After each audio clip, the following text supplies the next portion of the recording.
Next question. Next set. Next question. Question number 1. An ideal refrigerator has a freezer at a temperature of -13 degrees Celsius. The coefficient of performance of the engine is 5. The temperature of the air to which the heat is rejected will be. सबसे पहले आपको ideal refrigerator क्या होता है ये याद होना चाहिए.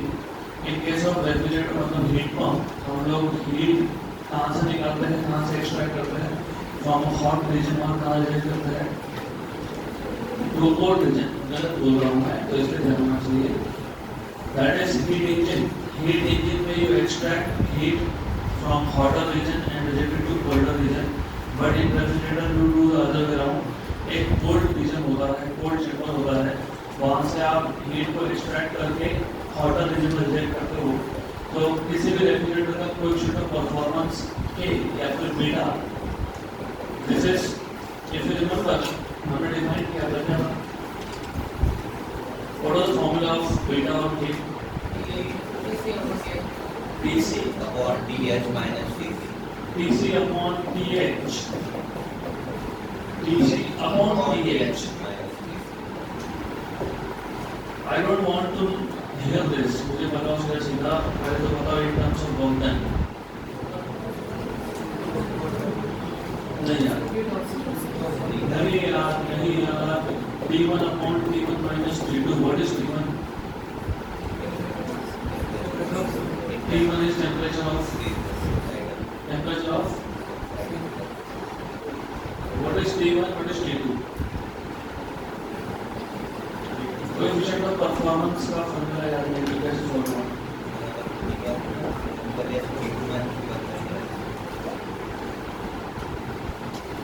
What is the formula of coefficient of performance? इसलिए मैंने बोला in terms of work बताओ, because you don't remember what is T1, what is T2.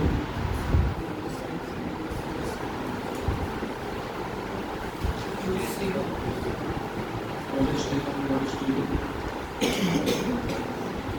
ये T1 हॉट रिजर्वायर है, मतलब वाटर रीजन है या कोल्ड रीजन है? Cold region. Okay good. तो T1 stands for temperature of cold region. आप उसको TC बोलना है तो TC बोल दो, उसको TC बोल दो. और what is T2? Temperature of hot reason.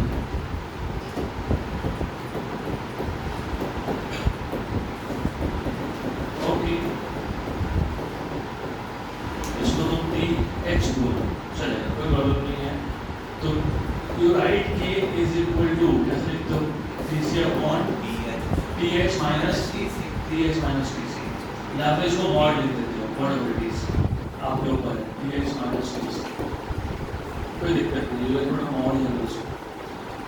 तो बताओ सॉल्व करके क्या आएगा. आपको K का वैल्यू दिया हुआ है, you have been given K value, you have been given TC value. TC is -30 is 260 Kelvin. Solve it. बताओ. 39 degree Celsius. So you have K value as 5. ये आ गया आपका 260 because it is 273 minus 13. 130 आया ना? 130 आया ना?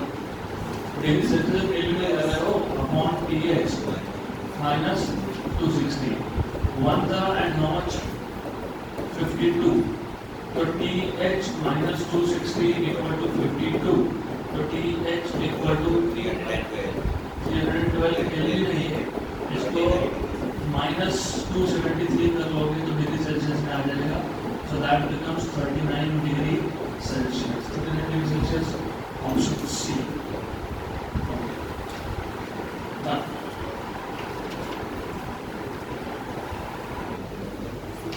Next question.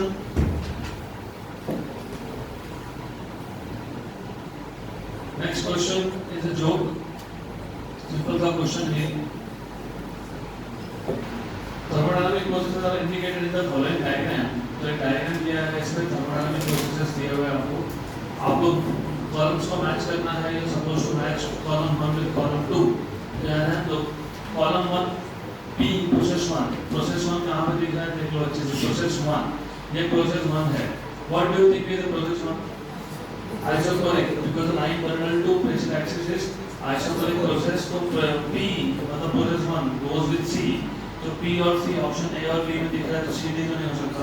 Process number 2 adiabatic है क्योंकि स्लोप ज़्यादा है, तो प्रोसेस नंबर 2 एडियाबैटिक है तो Q गोज विद A, तो ऑप्शन नंबर A खत्म। फिर भी पूरा कर लेंगे। प्रोसेस नंबर 3 आइसोथर्मल है, process 3 R goes with D, तो R goes with D correct है। तो ये क्वेश्चन करा। अगला question, a gas mixture consists of 2 moles of O2 and 4 moles of argon at temperature T, neglecting all vibrational modes. The total internal energy of the system is. तो आपको total internal energy of the system पूछा है। सबसे पहले you have to know what is the energy of a molecule in terms of its degree of freedom. Single molecule के लिए energy होता है, energy of a molecule is F by 2 kBD, where F stands for degrees of freedom. For a monatomic gas, जो inert gas होता है जैसे argon, उसके लिए F की वैल्यू होती है 3, rigid diatomic के लिए होता है 5। ये सिंगल मॉलिक्यूल का है। For 1 mole of a gas, you have total energy is equal to F by 2। एक मोल में एवोगैड्रो नंबर ऑफ मॉलिक्यूल्स होते हैं, तो N into Kb is R, तो F by 2 RT। ये है 1 मोल के लिए। For n moles of gas, you need to multiply by n। तो मैं काम करता हूँ, नोटेशन चेंज करता हूँ, इसको E dash बोल देता हूँ। E dash will be E into n into E total। So you have n into F by 2 RT, which is for n moles of gas। ये एक सिंगल गैस का है। For a mixture,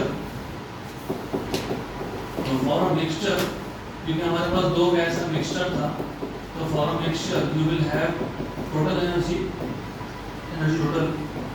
notation change करना पड़ेगा मेरे को। I just change the notation, कोई problem नहीं है। I just call this as E dash, तो यहाँ पे E डैश आ गया, E डबल डैश कर दिया, ओके। तो नोटेशन चेंज कर दिया मैंने। तो E total will be E double dash 1 plus E double dash 2। So E is one energy of each molecule, E dash is energy of 1 mole of gas, E double dash is energy of n moles of gas, और E total is the energy of the mixture। क्योंकि यहाँ पे हमारे पास 2 gases थे, तो दोनों को add करके हमने तो फॉर्मूला पता होना चाहिए। Because I will directly use formula here, सिर्फ मैं बना के दे रहा हूँ, नेक्स्ट टाइम से तुमको डायरेक्ट करना है। तो क्या आएगा, N1 F1, N1 is number of moles of first gas, F1 is degree of freedom of the first gas, by 2 RT plus N2 F2 by 2 RT। इसमें से तुम RT by 2 कॉमन निकाल लोगे, तो RT by 2 तुमने common निकाल लिया, formula क्या बन गया, N1 F1 plus N2 F2। 3 gas होंगे तो N1 F1 plus N2 F2 plus N3 F3, 4 होंगे तो plus N4 F4 कर देना। अब आ जाओ इस क्वेश्चन पे, क्या बोला है क्वेश्चन में, gas mixture consist of 2 moles मतलब N1 की वैल्यू आ गई 2, इसका ऑक्सीजन का, तो F1 की वैल्यू हो गई 5, क्योंकि ऑक्सीजन O2 इज रिजिड में 3 होता है, डिग्री ऑफ फ्रीडम ट्रांसलेशन के 2 होते हैं, रोटेशन का वैसे भी उन्होंने बोला neglecting all the vibrational modes. 4 moles of argon, तो N2 इक्वल टू 4, और argon होता है इनर्ट गैस के सिर्फ ट्रांसलेशन डिग्री ऑफ फ्रीडम होता है, तो F2 की वैल्यू आ गई 3। आपको पूछा है व्हाट इज टोटल एनर्जी का फॉर्मूला हमने अभी डिराइव किया, it is RT by 2 N1 F1 plus N2 F2। तो RT by 2 N1 F1, N1 कितना है 5, 2 into 5 plus N2 कितना है 4 into 3, 10 plus 12, 22 by 2 मतलब 11 RT, option number C. Done.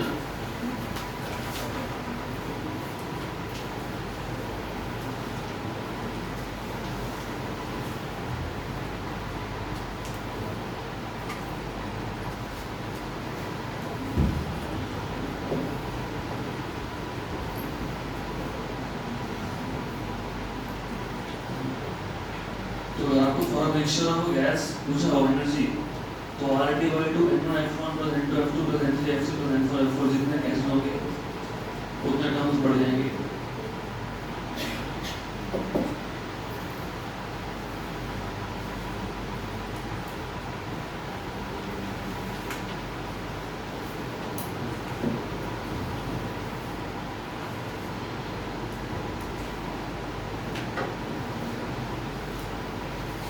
चलो अगला क्वेश्चन,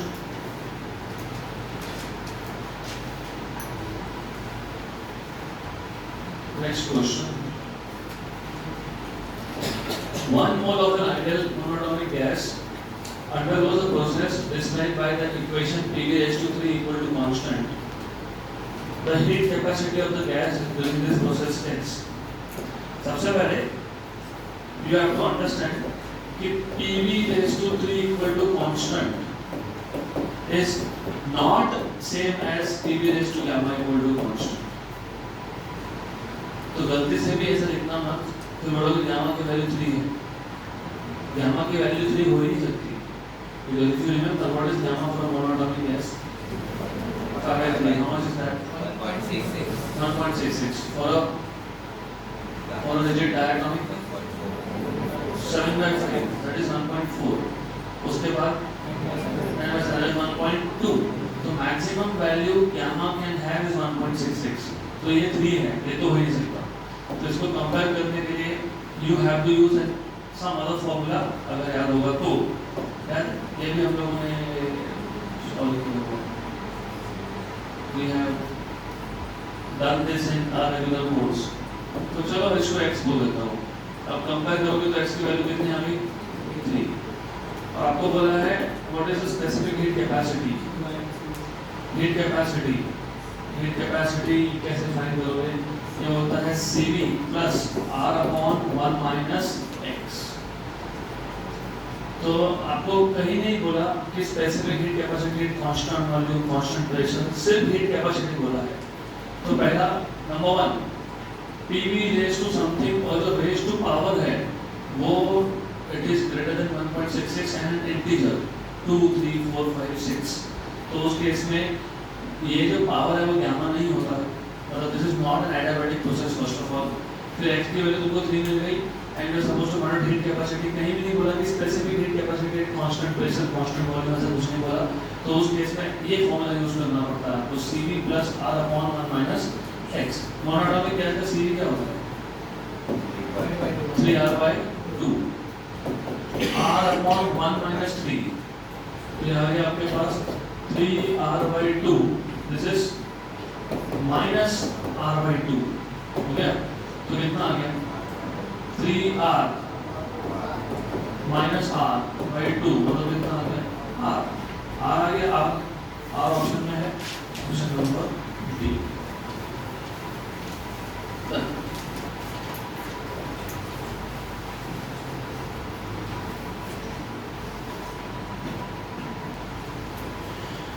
ओके, तो बताओ मुझे एज अ रूल, अगर Pv रेज टू 2 3 4 ऐसा कोई नंबर है, फ्रैक्शन नहीं है और ये 1.66 से बड़ा है, तो वो एडियाबैटिक प्रोसेस से ट्रीट करोगे या नो? तो ये जो भी पावर है उसको कुछ नाम दे देंगे x या फिर अल्फा, और हीट कैपेसिटी का फॉर्मूला क्या होता है Cv plus R upon 1 minus x। x की वैल्यू कितनी है 3 है, और मोनोटॉमिक गैस तो Cv कितना है 3R/2, तो फाइनल आंसर इज R। अगला question, a good question with a bad diagram, diagram misprint है यहाँ पे, complete misprint है। चलो ठीक है, I will draw it again। 1 mole of an ideal diatomic gas, 1 mole of an ideal diatomic gas undergoes a transition from A to B, so it goes a transition from A to B along path AB as shown in figure. The change in internal energy of the gas during the transition is, आपको change in internal energy पूछा है during the transition, तो मैं graph को redraw कर देता हूँ। यहाँ पे ये था वॉल्यूम एक्सिस, यहाँ पे था pressure axis, and the transition is from A to B, something like that. तो something like that you have this transition from A to B, ये A है,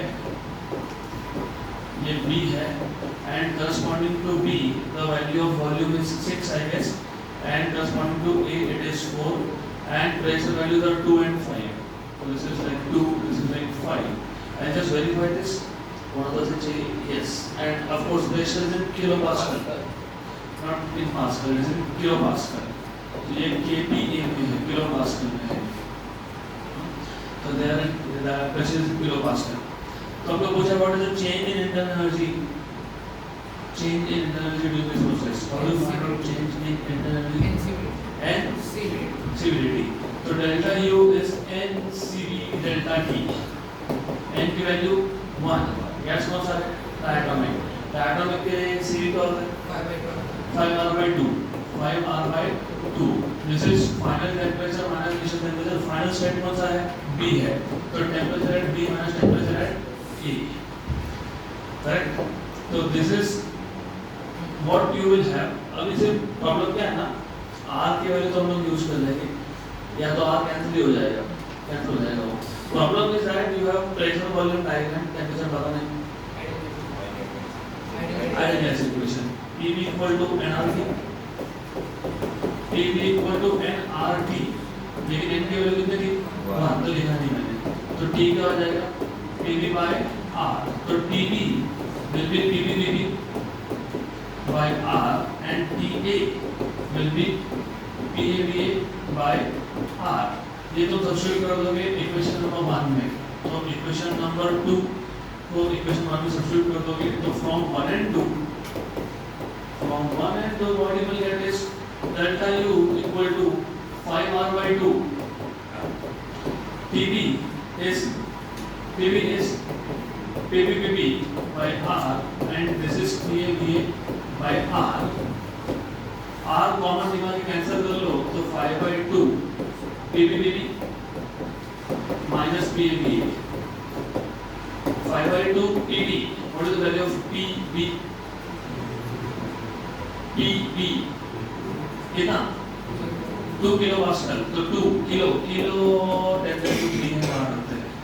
What is volume at P? 6। What is pressure at A? 5 kilo pascal के 10 to 3 बाहर गया। What is volume at A? 4। बराबर, और answer वैसे भी आपका किलो जूल में है, तो 5/2 12 में से 20 गए तो -8, और ये किलो जूल बन गया। दिस इज -20 किलो जूल, तो -20 किलो जूल अंदर तो आ गया, but I want to know what is the meaning of negative change in internal energy. Change in internal negative आया, इसका मतलब gas is losing its energy, okay, तो temperature will fall down, good, तो -20, option D.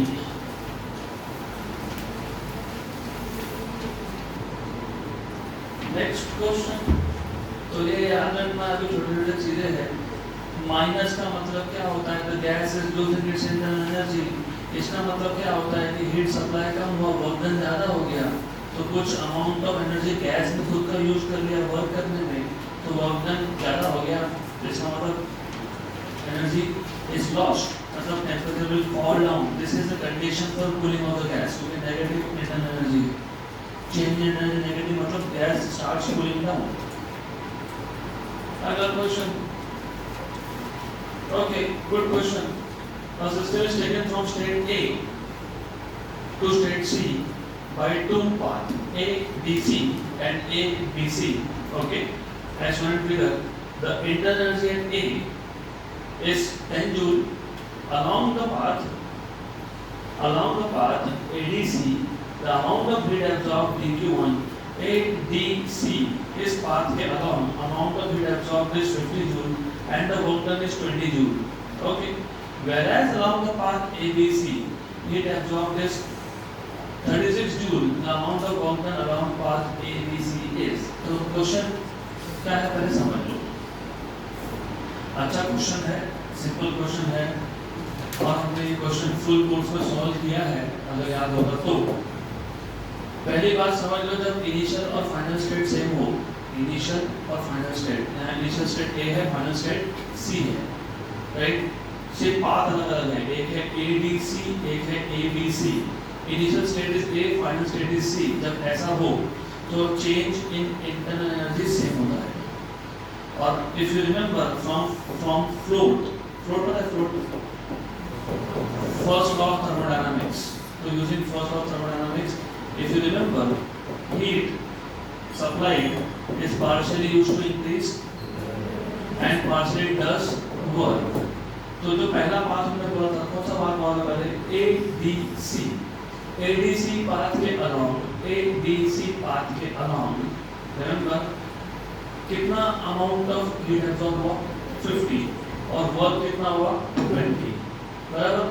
Okay, कितना heat absorb हुआ था 50 और कितना वर्क हुआ था कितना 20, तो चेंज इन इंटर एनर्जी कितना आ गया 30, बराबर? ये ADC पाथ के अलाउंग है, इसको पाथ 1 बोल देता हूँ और ADC को पार्ट 2 बोल देता हूँ। आपको क्या पूछ रहा है? Amount of work done around path ABC, मतलब what is work done around second path. अब यही इक्वेशन वापस यूज कर लो, dQ2 equal to du2 plus dW2। आपको क्या पूछा है dW2, तो क्या आएगा dQ2 minus du2। What is dQ2? कितना दिया है 36, और आपको पता है du2 और du1 की वैल्यू आएगी सेम, क्योंकि initial and final paths are final states are same. तो but du2 is equal to du1 since initial and final states are same, तो dW2 equal to 36 minus 30, तो कितना आ गया 6, तो 6 joule of work is done, option number D।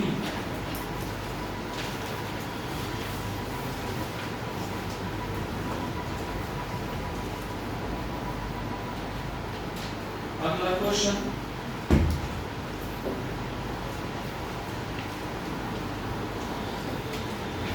Okay, to find out degree of freedom the expression is option ए।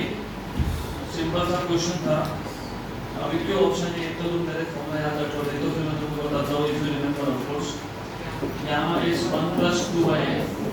अब जिनको यही नहीं पता कि ये कहाँ से है तो वापस बताता हूँ, कोई बात नहीं, you can just keep on doing such things until you are very sure कि फॉर्मूला कहाँ से आ रहा है। This is CP/CV, सही है ना? You know what is CP in terms of degree of freedom? नहीं पता होगा, CV तो पता होना चाहिए। F/2R, CV for a monatomic gas 3R/2 और 3 ये होता है degree of freedom। CV for a rigid diatomic gas is 5R/2 और 5 ये होता है डिग्री ऑफ फ्रीडम, तो FR/2। CV for non rigid diatomic gas is 7R/2 और 7 जो होता है F, तो CV क्या बन गया FR/2, जनरल फॉर्मूला। और CP is CV plus R, तो यहाँ पे तुम F/2 लिख रहे हो ना। अगर आपको if you want to make formulas तो कुछ बेसिक चीजें पता होनी चाहिए। व्हाट इज CV अभी बताया मैंने, FR/2 plus R upon FR/2। What is FR/2 plus R? जल्दी बता दो, R कॉमन आ गया, F/2 plus 1। What is F/2 plus 1? F/2 plus 1 is F plus 2/2। अरे R कॉमन निकाल लिया ना, तो FR/2 हो गया, बराबर, सही है, गुड। ये हो गया कैंसिल कैंसिल, 2 भी गया कैंसिल कैंसिल, तो क्या आ गया गामा, क्या आ गया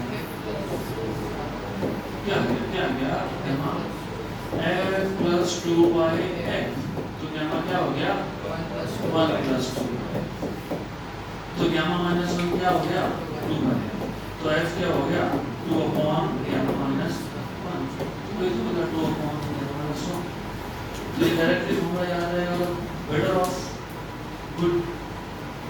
अभी एक बार वेरीफाई भी कर लो, I am not giving you time to write all this, ये तुमको पता होना चाहिए, इसे वेरीफाई कर लो। How many degrees of freedom does a monatomic gas has? 3। What is gamma for a monatomic gas? 5/3, तो 5/3 minus 1, 5/3 minus 1 कितना होता है 2/3, तो 2/2/3 तो कितना हो गया 3, तो डिग्री ऑफ फ्रीडम 3 है, बराबर है। What about rigid diatomic? Rigid diatomic 5। What is gamma value? 7/5 minus 1, 2/5 2 cancel, तो क्या आ गया 5, गुड, हो गया। अगला क्वेश्चन, अच्छा क्वेश्चन है ये। An ideal Carnot engine whose efficiency is 40% receives heat at 500 Kelvin। Heat receives force से होता है, मतलब हॉट रिजर्वायर से होता है, और हॉट रिजर्वायर का टेम्परेचर या तो तुम TH बोलते हो या फिर T1 बोलते हो। तो रिसीव हीट एट 500 केल्विन मतलब TH या T1 का वैल्यू है 500 kelvin. If its efficiency is 50%, उसी इंजन का एफिशिएंसी 40 से 50% हो गया, then the intake temperature for the same exhaust, exhaust मतलब सिंक है ना, तो for the same exhaust intake temperature कितना होना चाहिए। मतलब पहले क्वेश्चन पूरा समझ लो कि यहाँ पे दो इंजन है, एक इंजन 1 है जिसका एफिशिएंसी जो है वो 40% है, 40% का 0.4 होता है, और एक इंजन 2 है जिसका एफिशिएंसी जो है ना 50% है, मतलब 0.5 है बराबर। तो पहले केस में जो इनटेक टेम्परेचर है, इनटेक मतलब रिजर्वायर का टेम्परेचर, हॉट रिजर्वायर का सोर्स का टेम्परेचर वो 500 केल्विन है, ओके। और इसका टेम्परेचर T2 बोल देता हूँ, इसका सिंक को एग्जॉस्ट भी बोलते हो। और सेकेंड इंजन में T1 dash is the source temperature, hot reservoir, और सिंक मतलब एग्जॉस्ट इज T2 डैश। लेकिन क्वेश्चन के हिसाब से पहले और दूसरे इंजन का एग्जॉस्ट क्या है, सेम, ऐसा बोला है, for the same exhaust temperature, सही है। आपको पूछा है, क्या पूछा है, इनटेक टेम्परेचर, इनटेक मतलब इसका टेम्परेचर सोर्स का, तो क्या पूछा है T1 डैश। अगर मैं एफिशिएंसी का फॉर्मूला यूज कर दूं, अगर याद होगा तो work output upon heat input, work output ये होता है Q1 - Q2 upon heat input is Q1, उसको टेम्परेचर में कन्वर्ट कर लोगे तो T1 - T2 upon T1, 1 - T2 by T1, तो 1 - T2 dash by T1 dash. मेरे पास eta2 की वैल्यू है, मेरे पास मुझे क्या पूछा है T1 डैश, eta2 है, पूछा गया है T1 डैश, तो क्या लगेगा, लेकिन T2 डैश क्या है T2, वो कहाँ से मिलेगा, यहाँ से मिलेगा। तो पहले इसको सॉल्व करो, फिर eta1 क्या आएगा 1 minus T2 upon T1, 40% is 0.4, right, so this is 0.4, 1 minus T2 by 500, इसको शिफ्ट करो, उसको शिफ्ट करो, तो T2 by 500, एक में से 0.4 गए मतलब 0.6, 500 into 0.6 300, 60%, so this T2 is 300, which means that T2 is 300 Kelvin, 300 Kelvin, इसका मतलब यहाँ पर तुमको मिल गया 300 Kelvin, ये है 0.5 because it is 50% of efficiency minus 300 by T1 dash, good, okay, shift 300 by T1 dash equal to 0.5, एक में से आधा है तो 600 आ गया ना, 600, 600 Kelvin, 600 Kelvin, option number C.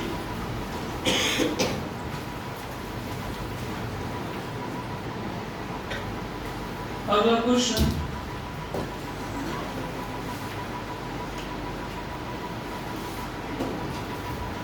thermodynamic process is shown on a PV diagram for one mole of an ideal gas. If V2 is 2V1, then the ratio of temperature T2 by T1 is। अच्छा question है, ध्यान दोगे तो समझेगा, अच्छा question है।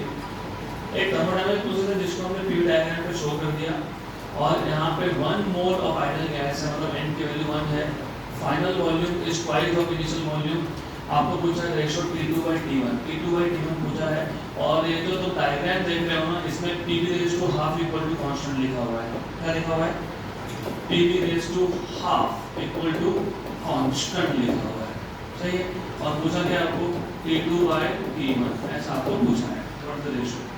फिर तो बहुत सिंपल सा केस है, of course very simple, you should know PV raise to gamma minus 1 equal to constant of T1, V1 raised to gamma minus 1 equal to T2, V2 raised to gamma minus 1, तो यहाँ तुमको मिल जाएगा T2 by T1, V1 by V2 raised to gamma minus 1, okay.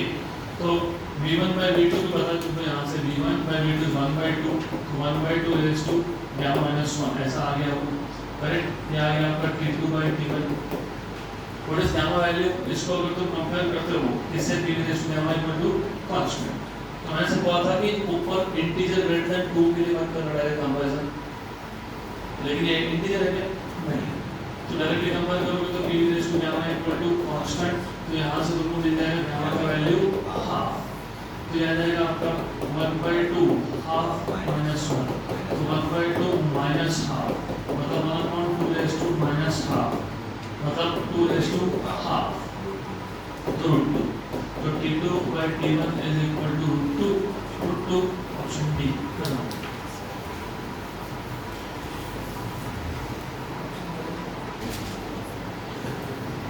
अगला question, next question,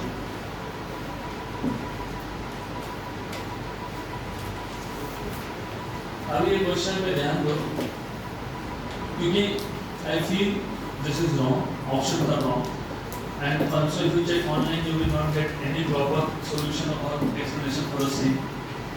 तुम Carnot engine A and B operate in series, series में क्या होता है, पहले इंजन का सिंक ये दूसरे के लिए सोर्स बन जाता है, इसको कैस्केडेड सिस्टम भी बोलते हैं।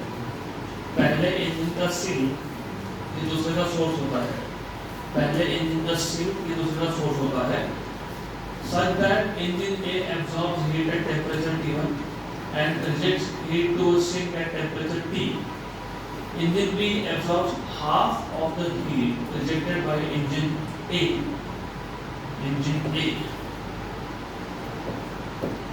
and rejects heat to the sink at T3 when work done in both the cases is equal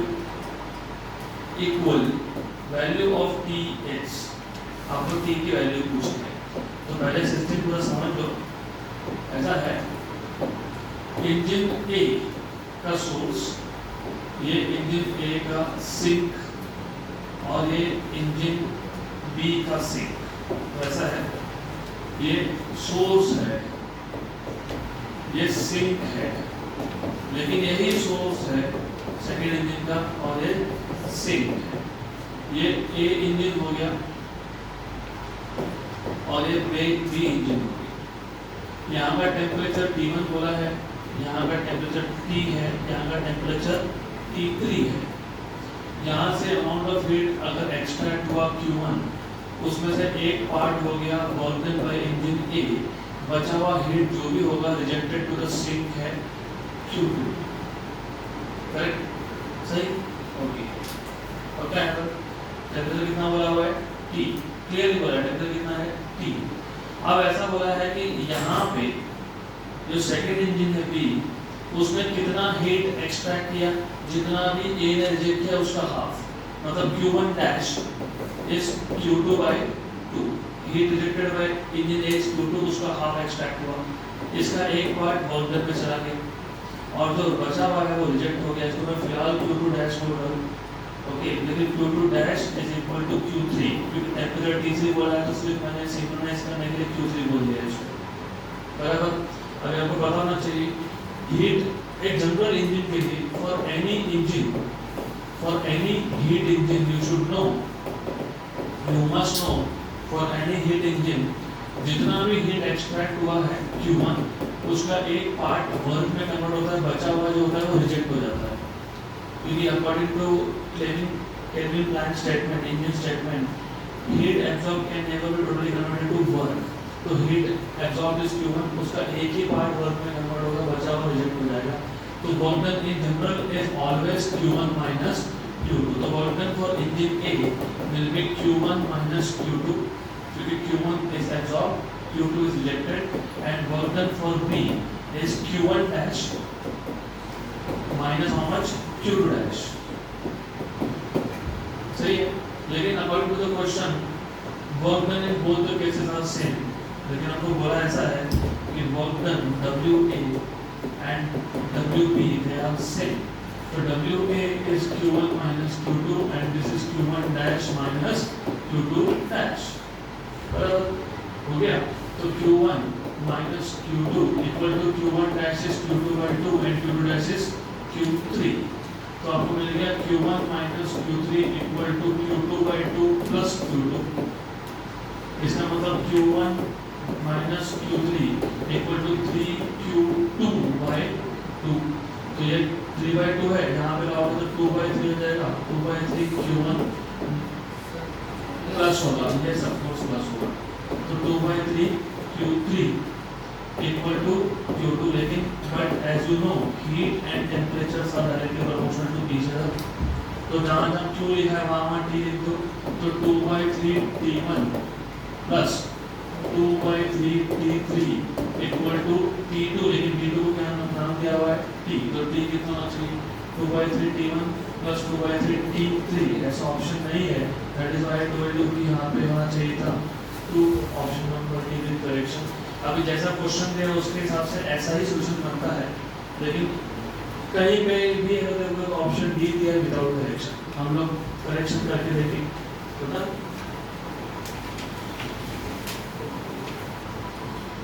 Next question. A carbon engine whose heat sinks at 27 degrees Celsius, मतलब sink temperature is 27 degrees Celsius, that is 300 Kelvin, has an efficiency of 25%. By how many degrees should the temperature of the source be changed to increase the efficiency by 100% of the original efficiency? तो यहाँ पे ध्यान दो तो समझेगा। दो cases है, case 1, पहले मैं केस 1 सॉल्व कर लेता हूँ। एफिशिएंसी कितना बोला है 25%, 25% मतलब 25/100 मतलब 1/4 मतलब 0.25, this is what we need to know. तो पहले केस में एफिशिएंसी को 1/4 दे दिया। अब यहाँ पे सेम टेम्परेचर पर 27 डिग्री सेल्सियस बोला था, मतलब 300 केल्विन बोला है, तो यहाँ से तुमको पहले T1 मिल जाएगा। eta1 is 1 minus T2 by T1, eta1 is 1/4, 1 minus T2 is 300 by T1, shift, तो 300 by T1 equal to 1 minus 1/4 is 3/4, 1 था and 100 था, तो T1 आ गया कितना 400 केल्विन। तो पहले केस में सोर्स टेम्परेचर है 400 केल्विन। केस 2 में आपको क्या बोला है, केस 2 में बोला है जो एफिशिएंसी है वो 100% से बढ़ाना है और तो ओरिजिनल कितना था 25, मतलब कितना था 1/4, मतलब कितना था 0.25। What is 100% of 0.25? 0.25 बराबर, अरे 100% बढ़ाना मतलब eta1 प्लस 100% eta1 करना, 100% मतलब in terms of number it is 1, 100/100 मतलब एक 2 times of eta1 हो जाएगा। ओके, मेरे पास 100 रुपए थे, मेरी प्रॉपर्टी 100% से बढ़ गई तो कितना हो गया 100 + 100। मेरा एफिशिएंसी eta1 था 100% से बढ़ गया तो कितना हो गया eta1 + eta1, तो कितना हो गया, मेरे पास एफिशिएंसी eta1 था वो 200% से बढ़ गया तो eta1 + 2 eta1 कितना हो गया, हाँ तो ये नंबर सॉल्व होने चाहिए। तो eta2 कितना हो गया 0.25 का डबल 0.5, या फिर ऐसा लिख लो 1/2, कोई दिक्कत नहीं है। गुड, अब क्या बोला है आगे, by how many degrees should the temperature of the source be changed. Sink के बारे में कुछ नहीं बोला, तो सेकंड केस में जो सिंक टेम्परेचर है वो पहले केस जितना ही है, मतलब 300 केल्विन ही है।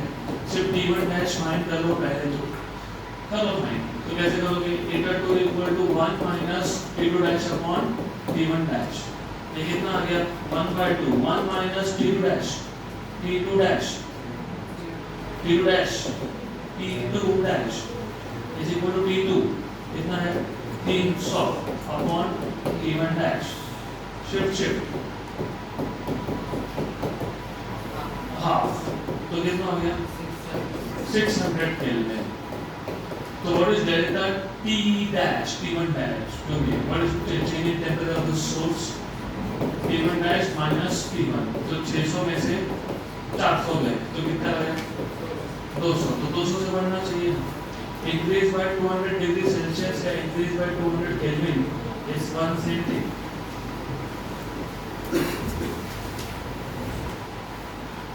Next question.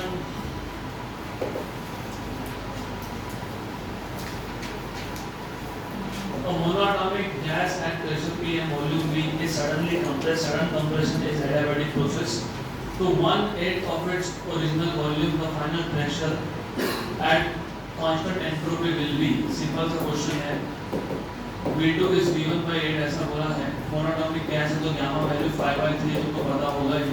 आपको फाइनल क्वेश्चन पूछा है, तो अगर आपको याद होगा P1 raise to gamma equal to P2 raise to gamma, क्योंकि सडन प्रोसेस एडियाबैटिक होता है, एडियाबैटिक में P raise to gamma equal to constant होता है, तो आपको P2 पूछा है तो P2 आ जाएगा V1 by V2 race to gamma, बराबर। लेकिन V1 by V2 is 8, तो ये आ गया P1 is P, ये आ गया 8 रेस टू गामा मतलब रेस टू 5/3, 8 का cube root 2 raise to 5 is 32, तो answer is 32P, option number C. Simple.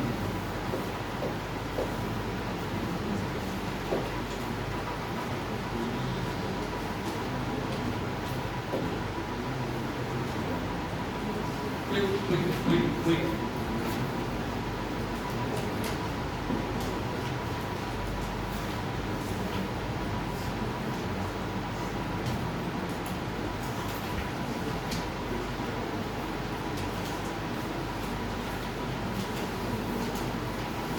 Next question.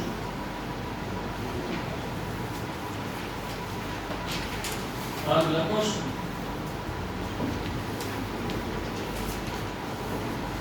in first case, Carnot engine operates between temperature 300 Kelvin and 100 Kelvin.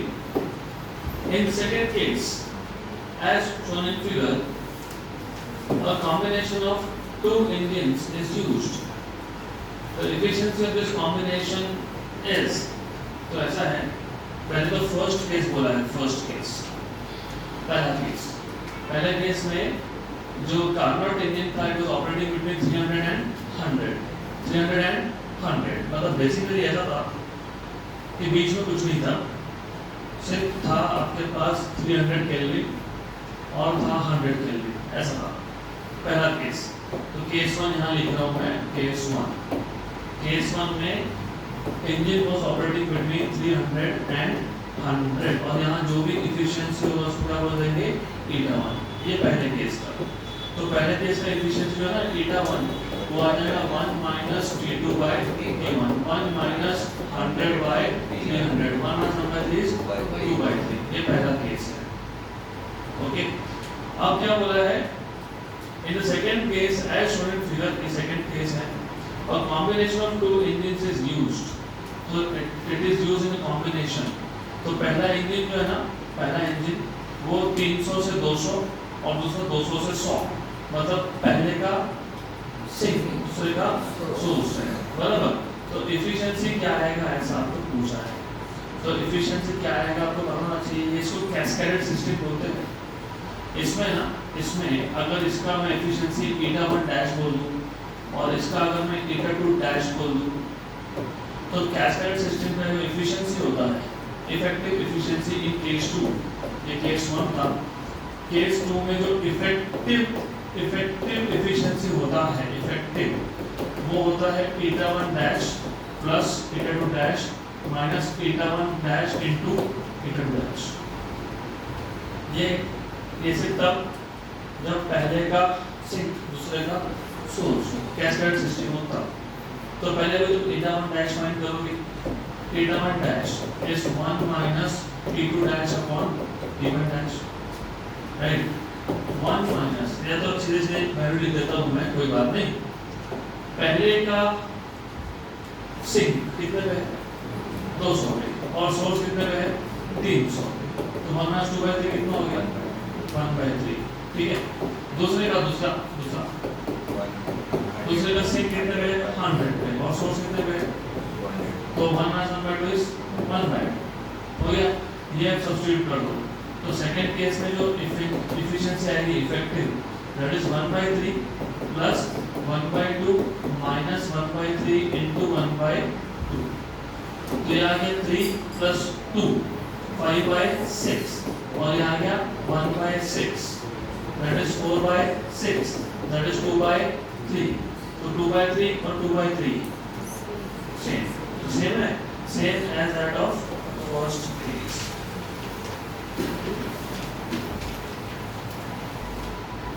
Next question.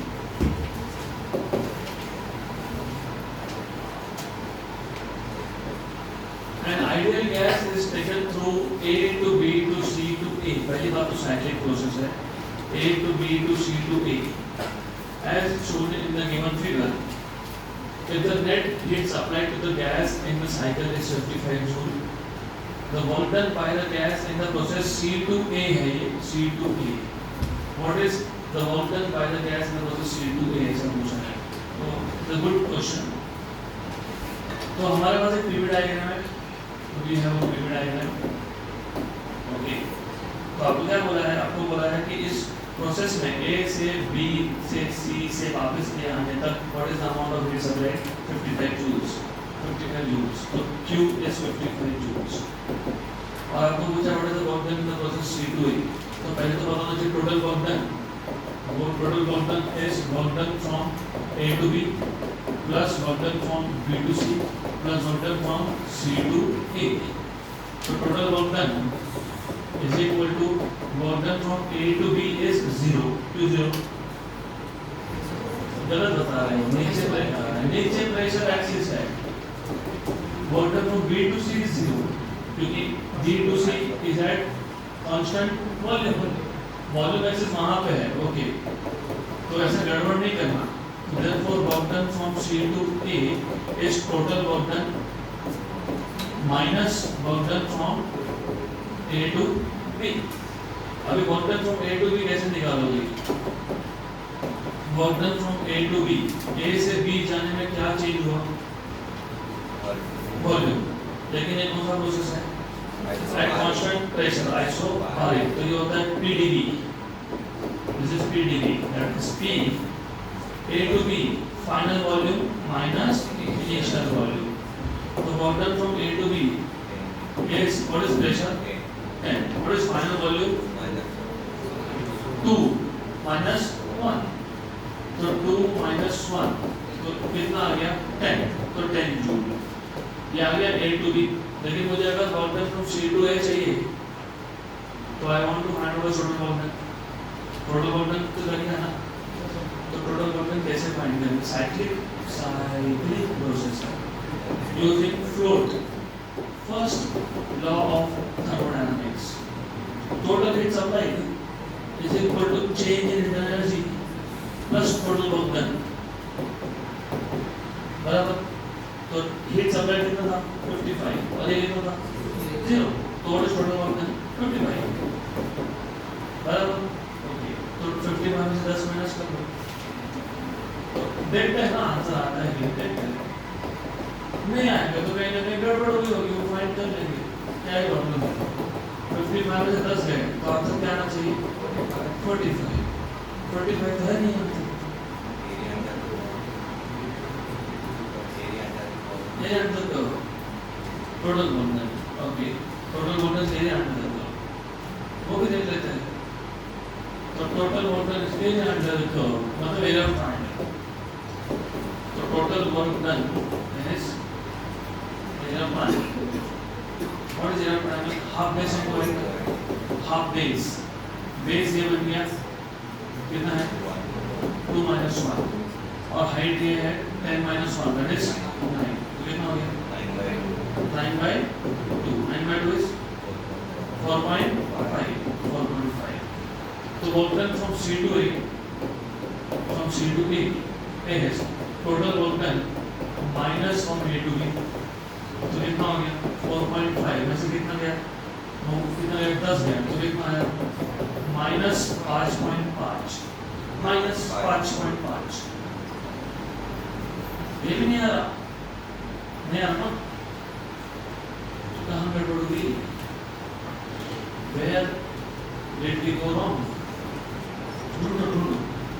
ढूंढ के बताओ कहाँ गड़बड़ हुई? Options correct है. Option में कोई गड़बड़ नहीं है.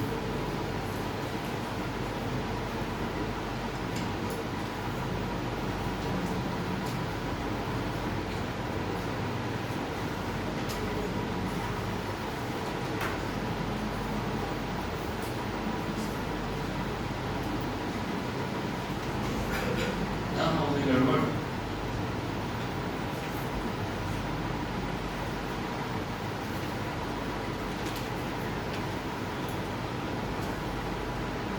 नहीं मिला. चलो मैं बताता हूँ गड़बड़ कहाँ हुई होगी।